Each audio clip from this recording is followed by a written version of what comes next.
हम चल रहे हैं OLS के एस्टिमेटर्स पे। अब उससे पहले मैं OLS के एस्टिमेटर्स के अंदर जो अजम्पशंस हैं उनको लेकर चलूँगी, जो बेसिकली कहलाती हैं क्लासिकल लीनियर ये अजम्पशंस।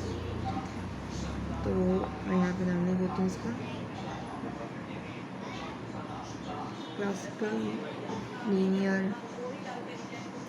रिग्रेशन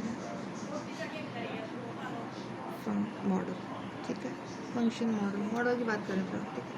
तो इस आपके लीस्ट स्क्वायर के अंदर की अजम्पशंस कौन सी हैं, हम उनको एक वन बाय वन में लिखूँगी और एक्सप्लेन करती जाऊँगी। ठीक है, तो first of all linear regression model. तो इन OLS estimated linear regression model का क्या मतलब है?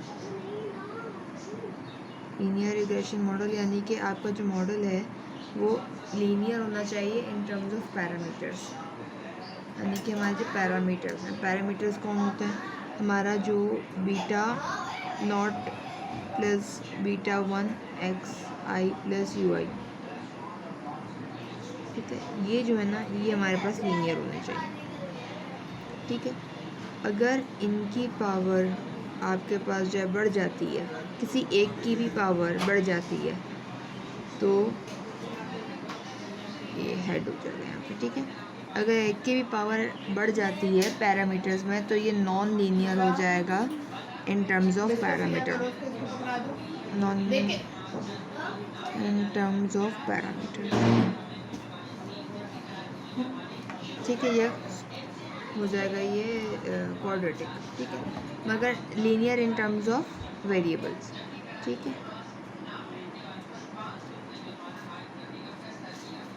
अगर मैं इसको लिखती हूँ X I square plus U I hat तो ये हो जाएगा हमारे पास linear in terms of parameters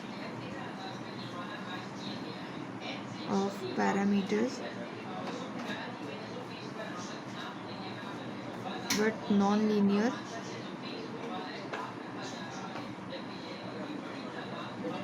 in terms of non-linear terms of variable। ठीक है, तो हम लीनियर रिग्रेशन के अंदर ये लेके चलते हैं कि जो हमारा मॉडल है वो लीनियर इन पैरामीटर होना चाहिए।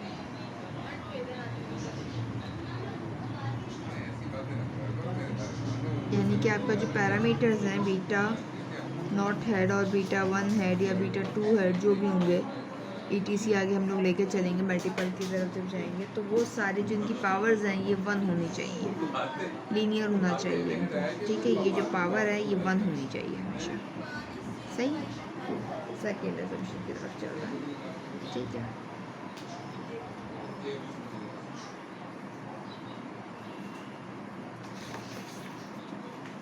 असम्पशन 2 यानी कि आपका जो x की वैल्यूज़ हैं, जो हमारा इंडिपेंडेंट वेरिएबल है वो जो है नो रिलेशन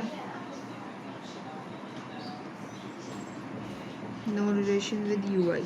अब UI किस वजूहत पे बनता है वो मैंने आपको पहले बता दिया, यानी कि x जो है कोई भी इंडिपेंडेंट वेरिएबल है वो किसी भी तरीके का कोई भी लिंक नहीं बनना चाहिए उसका UI से, यानी कि UI के अंदर कोई भी ऐसा फैक्टर या कोई भी ऐसा वेरिएबल नहीं होना चाहिए जो कि XI और UI से कोई कोरिलेशन बन रहा। ठीक है, यानी कि इसको मैं इस तरीके से भी लिख सकती हूँ कि covariance between XI and UI is equals to 0। ठीक है,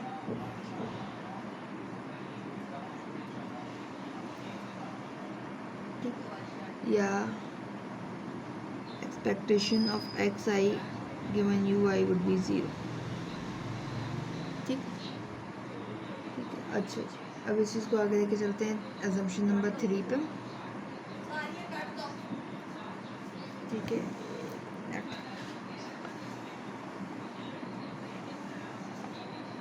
असम्पशन 3 पे चल रहा है, ज़ीरो मीन वैल्यू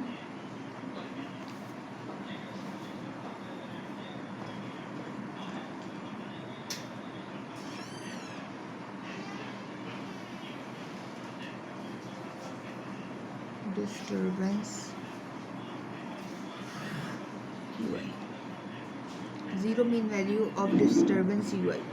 यानी कि आपका जो यू आई है वो नॉर्मली डिस्ट्रीब्यूटेड है। Now this is really big assumption, ठीक है, बहुत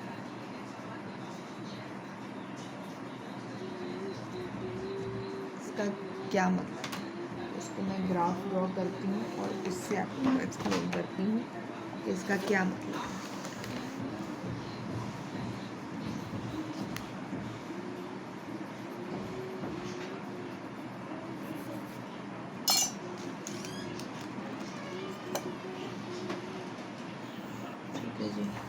हमने देखा कि हमारे पास ये आ गया सैंपल रिग्रेशन का फंक्शन रोल दिया था, उसकी ऐसी शक्ल हो गई, ठीक है, ये x है, ये y आई है, ठीक है। For a given value of X I, जब हम लोग उसका ये मीन वैल्यू है और इसके ऊपर और नीचे जो है इसकी डिफरेंट जो है वो एरर की वैल्यूज़ होती हैं, जो हमने पहले भी मैंने आपको जो है अपनी इनिशियल वीडियोस जो थी उनमें आपको ये सिखाया है कि एरर की वैल्यूज़। तो जो डिस्ट्रीब्यूशन है एरर टर्म का वो नॉर्मल, यानी कि जितना मीन से अबव है उतना ही मीन से बिलो है, और बिल्कुल एक बेल शेप्ड जो है वो बन रहा है बिल्कुल परफेक्टली, जितना होता है 50% का 50% ज़्यादा हर मीन वैल्यू पे आपके एरर टर्म का जो है यही शेड्यूल है, बिल्कुल मीन वैल्यू और बिल्कुल कांस्टेंट है, ठीक है। तो ये ठीक है, यानी कि बिल्कुल जो है वो होमोसिडास्टिसिटी की असम्पशन भी इससे रिलेटेड होती है कि तो for a given value of X I, चूँकि आपका ये नॉर्मली डिस्ट्रीब्यूटेड जो होता है उसमें क्या होता है कि आपका जो सम ऑफ यू आई है वो हो जाएगा ज़ीरो, क्योंकि वो डेविएशन से जब आप माइनस करेंगे तो सम ऑफ डेविएशन हमेशा जो है वो ज़ीरो होता है। इसकी बुनियाद पे अब हम ये कह सकते हैं कि आपका expectation of X I U I, जो भी मैंने आपको पहले लिखवाया है, ये तो ये असम्पशन। सेकेंड, क्यों? क्योंकि एक्सपेक्टेशन बेसिकली आपका किसके बराबर होता है, sum of U I over N. Sum of U I आपका ज़ीरो होगा क्योंकि वो नॉर्मली डिस्ट्रीब्यूटेड है, ठीक है। अच्छा, यही दो जो असम्पशन है ना ये बहुत इंपॉर्टेंट है, क्योंकि यही दो असम्पशन अगर प्रिवेल कर रही होंगी कि हमें पता होगा कि एक्स आई और यू आई का कोई लिंक नहीं है, तो हम ये इस चीज़ को कह सकते हैं कि हाँ, हम जब एक रिग्रेशन रन करते हैं तो एक्स आई और यू आई का रिलेशनशिप शो होता है सिर्फ, और कुछ नहीं। यानी कि सेट्रस पैरेबस की जो असम्पशन होती है जो हम हर मॉडल में लेके चल रहे होते हैं कि under the assumption of ceteris paribus X affecting Y, तो वो यहाँ पे आपको जो है वो बाकायदा नज़र आएगी अंडर दीज असम्पशंस के आपके सेट्रस पैरेबस की असम्पशन जो है वो प्रिवेल कर रही है, यानी कि यू आई जो है वो किसी भी तरीके से ना तो वाई आई को अफेक्ट कर रहा होगा ना एक्स आई को अफेक्ट कर रहा होगा, इन दो असम्पशंस की बुनियाद, ठीक है। ठीक है जी, अब हम चल रहे हैं आगे वाली पे, यानी कि होमोसिडास्टिसिटी की तरफ, जो इसी के आगे का पार्ट है, ठीक है।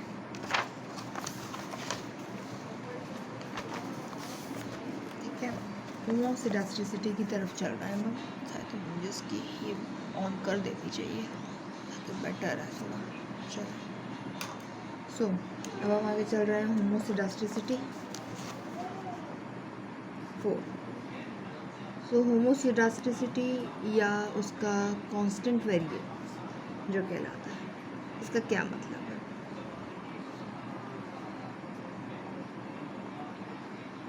अब हमने अभी मैंने आपको पहले बताया कि जो आपका यू आई है वो नॉर्मली डिस्ट्रीब्यूटेड है, ठीक है। तो वो नॉर्मली डिस्ट्रीब्यूटेड है, इसका मतलब ये है कि जो यू आई का गैप आ रहा होता है, यानी कि ये नॉर्मली डिस्ट्रीब्यूटेड जो उसका बन रहा होगा वो मीन से जितना इधर है उतना ही इधर है हर वैल्यू में, ठीक है। यानी कि जो उसका मीन से डेविएशन से जो उसका गैप है, जो स्प्रेड है, वो एक कांस्टेंट वैल्यू है हर एक्स आई गिवन एक्स आई पे, जो यू आई का स्प्रेड है वो कांस्टेंट है। इस वजह से हम कहते हैं कि हमारा जो वेरिएंस होता है यू आई का वो आपके पास जो है वो एक कांस्टेंट होता है। इसको यू भी लिखते हैं, सिग्मा भी लिखते हैं, इसकी भी हम अभी आगे डेरिवेशन करेंगे, ठीक है। कि इसकी बेसिकली क्या फॉर्मूला बनता है और सब कुछ, ठीक है। तो ये जो होता है ना, इसके कांस्टेंट वेरिएंस है, ये कहलाता है होमोसिडास्टिसिटी, ठीक है। अब आगे चल के हम लोग जो है इसके प्रॉब्लम को देखेंगे कि ये हेट्रोसिडास्टिसिटी होगा, यानी कि यूआई का एट द गिवन एक्स आई जो डिस्ट्रीब्यूशन बन रहा होगा, या तो वो नॉर्मली डिस्ट्रीब्यूशन नहीं होगा, लेफ्ट स्क्रूड होगा या राइट स्क्रूड होगा, या जो U1 होगा वो जो है वो उसका स्प्रेड डिफरेंट होगा, और जो U2 होगा उसका स्प्रेड जो है वो डिफरेंट होगा। इस तरीके से आंसर आएगा, ठीक है। तो अंडर दिस हेट्रोसिडास्टिसिटी जो है वो आपका वेरिएंस ऑफ यूआई जो होता है वो इज़ नो मोर कांस्टेंट, यानी कि सिग्मा तो होगा, आई भी आएगा, स्क्वायर हो जाएगा। आई क्या होगा, हर एक वैल्यू पे आपका जो वेरिएंस ऑफ यूआई है वो डिफरेंट आ रहा होगा, ठीक है। हम अगर कांस्टेंट वेरिएंस लेके चलेंगे, यानी कि होमोसिडास्टिसिटी को लेके चलेंगे, और हेट्रोसिडास्टिसिटी को हम लोग आगे जो है वो समझेंगे, और इंशाल्लाह उसको जो है मज़ीद आगे सॉल्व आउट भी करेंगे, ठीक है। अच्छा,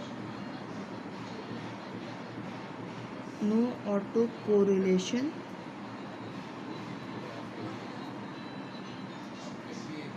बिटवीन द डिस्टर्बेंस यानी कि यूआई, ठीक है। तो हुआ जो दो अदर हैं जो आपके डिस्टर्बेंस क्रिएट कर रहे होते हैं, होता है यूआई और एक्सआई, ठीक है। तो फॉर एग्जांपल कि एक्सआई और एक्सजे और यूआई और यूजे, आई और जे जो है कभी भी इक्वल नहीं होंगे अंडर दिस कंडीशन।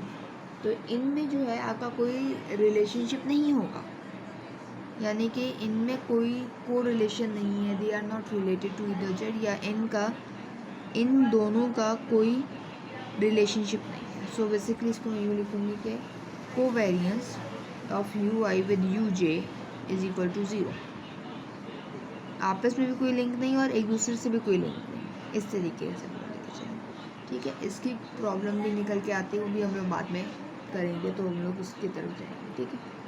तो where I is not equal to J, ठीक है। इनमें यानी कि आज की वैल्यू का जो एरर टर्म है, टी में लिख देती हूँ अगर इसको, तो t-1, इन दोनों में कोई भी रिलेशनशिप नहीं होगा, ये बिल्कुल इंडिपेंडेंट है एक दूसरे से, ये है no autocorrelation between the disturbance, ठीक है।